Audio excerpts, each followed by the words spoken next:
yang tidak tahu tentang PKI, Partai Komunis Indonesia, yang terkenal akan kekejamannya? Salah satu kasus yang paling fenomenal adalah pemberontakan Partai Komunis Indonesia yang terjadi di Madiun pada tahun 1948.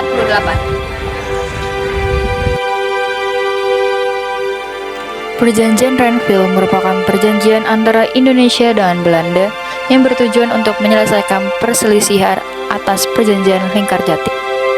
Perjanjian Renville ini ditandatangani pada 17 Januari 1948, di mana ternyata perjanjian ini juga mengakibatkan jatuhnya kabinet Amir Syarifuddin. Amir Syarifuddin merupakan Perdana Menteri bertindak sebagai wakil Indonesia dalam perundingan perjanjian Renville. Namun, karena hasil perundingan justru merugikan Indonesia, membuat kekuasaan politik Amir semakin melemah, sehingga kabinet Amir digantikan oleh kabinet Hatta.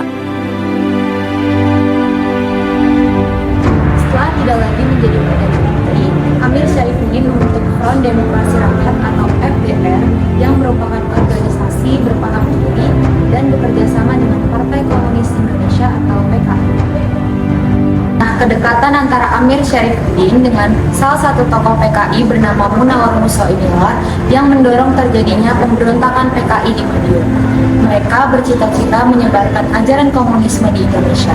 Tidak hanya itu saja, Pemberontakan PKI di Madiun juga bertujuan untuk menggulingkan pemerintahan dan mengganti dasar negara Pancasila dengan komunisme, membentuk negara Republik Indonesia Soviet, mengajak petani serta buruh melakukan pemberontakan. Pemberontakan PKI Madiun dipimpin oleh Musa, di mana PKI berhasil menguasai Madiun selama 13 hari, yaitu pada tanggal 14 September sampai 30 September 1948. Pemberontakan PKI Madiun menelan banyak korban jiwa. Menurut seorang pengelola Monumen Kresek yang menjadi saksi bisu kekejaman PKI Madiun, Tri Sugianto. Total korban jiwa pemberontakan PKI Madiun sebanyak 1.920 orang, dan 17 diantaranya merupakan tokoh di Madiun. Perlawanan oleh Gatot Subroto.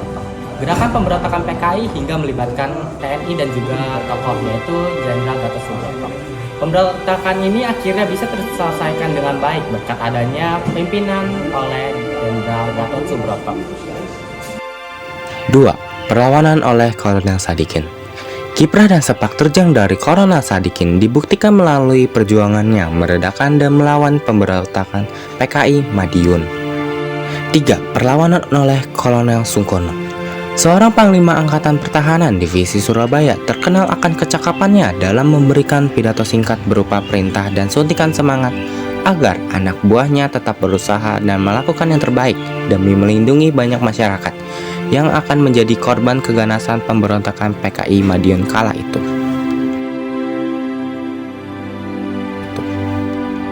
4. Perlawanan oleh Kolonel A.H. Nasution. Saat itu Kolonel A.H. Nasution yang sedang menjabat sebagai Kepala Staf Operasi di Markas Besar Angkatan Perang RI berhasil memulihkan keamanan dalam waktu 2 minggu berkat adanya kerjasama antara Kolonel A.H. Nasution dengan tokoh perjuangan lainnya untuk menumpas aksi pemberontakan PKI.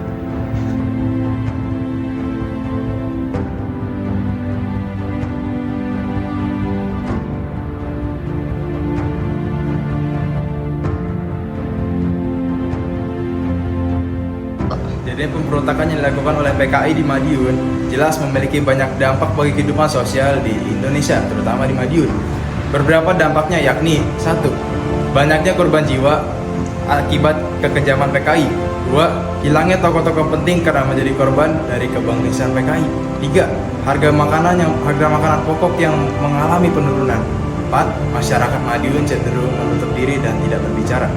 Untuk mengingat aksi pembantaian yang dilakukan oleh PKI, maka didirikanlah sebuah monumen bernama Monumen Kresek yang terletak di Desa Kresek, Kecamatan Ungu, Madiun, yang merupakan saksi biksu kekejaman PKI kala itu.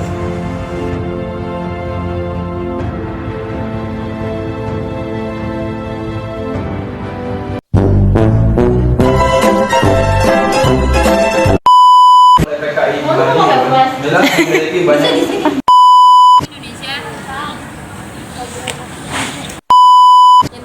di Madiun pada tahun 1900. Banyak dampak bagi kehidupan sosial di Indonesia, terutama di Madiun.